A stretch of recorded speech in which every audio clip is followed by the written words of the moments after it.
अग्निवीर खत्म कर देंगे, 370 खत्म कर देंगे। प्रधानमंत्री तो ये भी कह रहे हैं कि वो कह रहे हैं कि राम जी को फिर से टेंट में ला देंगे। राम जी क्या बीजेपी का है? सिर्फ राम जी तो सबके हैं। जो राम मंदिर का मुद्दा जो इन्होंने उठाया, राम हमारे राम आएंगे उसके हम जाएंगे, क्या मतलब है ये?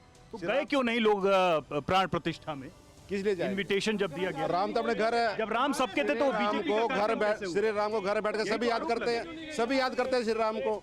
और जो बीजेपी वाले जो बोल रहे थे, जो भ्रष्टाचारी की बात कर रहे थे, जो बेरोजगार, एक मिनट, उनसे कह रहे हैं राम सबके हैं, तो राम के प्राण प्रतिष्ठा में मंदिर का जो कार्यक्रम था गए क्यों नहीं?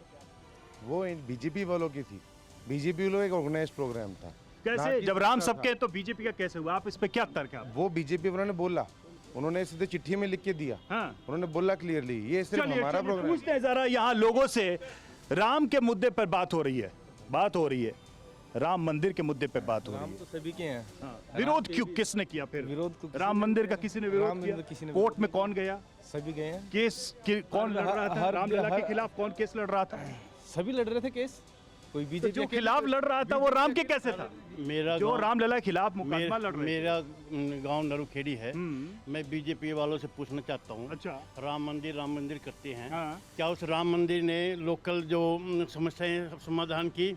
आईडी बुजुर्ग वो लोग कहते हैं कि देश की भावना और अस्मिता और पहचान का प्रश्न था, जब हम भगवान राम का प्रश्न। जब हम छोटे छोटे थे, खेत में हड़ बाक रहे थे, हमारे बाप दादा भी ले राम का नाम दे डोले में पाँव जब हड़ जोड़ देते, क्या इनके राम के अलग पूछे चलिए पूछे।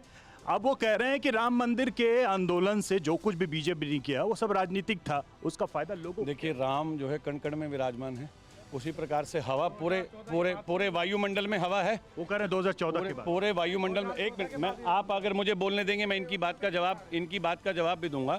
पूरे वायुमंडल में हवा है। गाड़ी में हवा भरवाने के लिए टायर को हवा में छोड़ देंगे क्या? आपको एक स्थान पे जाना पड़ेगा। ये विषय राम मंदिर का था। एक मिनट, राम मंदिर काल्पनिक है ये इन्होंने कहा, और ये 2014 की बात कर रहे हैं। जिस दिन से भारतीय जनता पार्टी बनी उस पहले दिन से 370 राम मंदिर कॉमन सिविल कोड, ये मेरी उसमें कौन कार्यक्रम में था, और मैं उसको सिद्ध करके इन दोनों चीज़ों को लेकर के आया हूँ। दोबारा जो सरकार तीसरी बार आएगी, मैं दावे के साथ कहता हूँ कॉमन सिविल कोड पे भी काम किया जाएगा। राम के खिलाफ इस देश में कोई भी होगा उसको जवाब जनता देगी, हम नहीं देंगे। बोलिए। अब ये चाहते हैं कि वो तो उनके घोषणा पत्र में आज से नहीं कब से था, उसको पूरा किया। देखिए, यही तो हम बता रहे हैं कि इनका काम क्या, राम का नाम ले लेके पूरे प्रदेश को देश को लूट दो। वो तो ठीक है, अंबानी अडानी को सारा कुछ दे दो और राम का नाम ले लो। आज सारे के सारे किसान दुखी हैं, महिलाएं पहलवानों को क्या किया? मणिपुर में क्या हो रहा है? क्यों नहीं प्रधानमंत्री जी गए?